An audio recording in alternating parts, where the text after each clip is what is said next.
नमस्कार शेतकरी बांधवांनो, मी संकेत चव्हाण आपल्या शेतकरी ॲग्रो मार्ट या यूट्यूब चॅनलवरती आपल्या सर्वांचं स्वागत आहे. आज आपण भुईमुगाच्या प्लॉटमध्ये आहे आणि आपण ह्याच्या आधी भुईमुगाची एक व्हिडिओ केलेली होती, ज्यामध्ये आपण प्राथमिक स्तरावर काय काय गोष्टी केलेल्या ह्याचं आपण त्याच्यामध्ये नमूद केलेलं होतं. आज कंप्लीट 38 दिवस पूर्ण झालेले आहेत आणि 38 पूर्ण दिवस होत असताना आपण भुईमुगाच्या प्लॉटमध्ये काय काय केलेलं आहे ह्याचा एक आढावा आपण घेणार आहोत. जसं पहिल्या व्हिडिओमध्ये आपण सांगितलेलं की त्याच्यामध्ये आपण सगळ्यात पहिल्यांदा बीज प्रक्रिया चांगल्या पद्धतीने केलेली होती, जमिनीची तयारी कशा पद्धतीने केलेली, त्यानंतर आपण गोलची फवारणी केलेली होती. तर सुरुवातीच्या स्टेजेसनंतर जी आपली पुढची स्टेज होती त्याच्यामध्ये आपण आळवणी घेतलेली होती.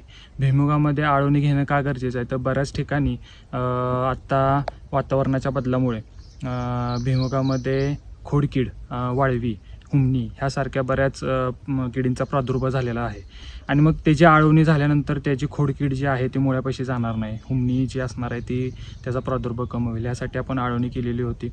जशी आपण ऊसाला आळवणी करतो तशीच आपण 13-40-13 कीटकनाशक, बुरशीनाशक आणि ह्युमिक, कारण की भुईमुगाच्या ह्या मुळ्या चांगल्या वाढल्या तर आपल्याला भुईमुगाच्या शेंगा चांगल्या मिळतात यासाठी. त्याच्यानंतर आपण 19व्या दिवशी पहिली फवारणी केलेली होती, जी की आपल्याला हे जी व्हेजिटेटिव्ह ग्रोथ आहे ती चांगल्या पद्धतीनं व्हावी आणि वरून जो तांबेरा आहे, वरून जे किडी आहेत त्याचा पानं खाल्लेली असतात, ह्याचा प्रादुर्भाव कमी होण्यासाठी ती फवारणी गरजेची आहे आणि ती आपण केलेली आहे.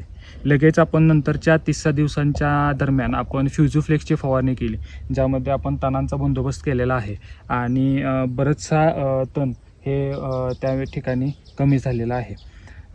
30 दिवसांच्या जी आपली फ्युजोफ्लेक्सची तणनाशकाची फवारणी होती त्याच्यानंतर लगेच आपण 35व्या दिवसाच्या आधीच आपल्याला फुलकळ चांगली बघायला मिळत आहे आणि ही जी फुलकळी आहे ही जी वाढ चांगली व्हावी आणि ह्याची जी फुलकळीमध्ये ज्याचा मजबूतीपणा आहे तो चांगला राहावा यासाठी आपण फुलकळीची औषधं घेतलेली होती. त्याच्यामध्ये आपण महादनचं फ्लॉवरिंग स्पेशल आणि डिवाइन कंपनीचं टॉपर ह्याचा आपण वापर केलेला होता आणि त्यावेळी परत एकदा आपण कीटकनाशक आणि बुरशीनाशकसाठी PCT 410 ह्याचा वापर केलेला होता. मागच्या काही 10-15 दिवसांमध्ये बुरशीचं प्रमाण ह्यामध्ये वाढताना दिसलं.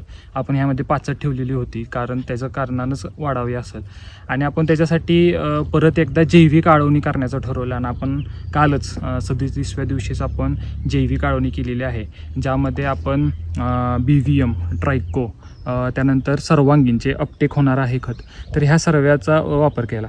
त्याचबरोबर गंधकचं प्रमाण सगळ्यात चांगलं लागत असते आणि गंधक आपण सुरुवातीच्या काळामध्ये जिप्समच्या माध्यमातून टाकलेला होता, पण तो जिप्सम आहे, सल्फर आहे, हे विरघळावं ह्यासाठी आपण त्याच्याबरोबर गंधक विरघळणारे जीवाणूसुद्धा आपण त्याच्यामध्ये घेतलेले होते.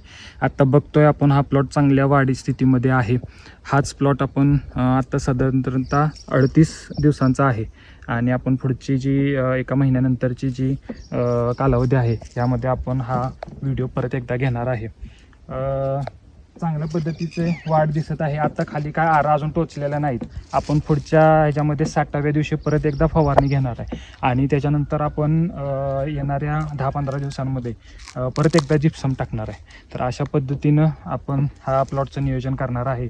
पुन्हा एकदा आपण जसं मागच्या 2 वर्षापूर्वी उत्पादन काढलेलं होतं त्याच्यापेक्षा जास्त उत्पादन आपल्याला काढायचं आहे आणि ह्या दृष्टीनं आपण प्रयत्न करतो आहे. काय शंका असल्यास सर्वांनी मला कमेंटमध्ये कळवावं किंवा फोन कॉल असावा, मेसेज असावा, यासाठी कळावं.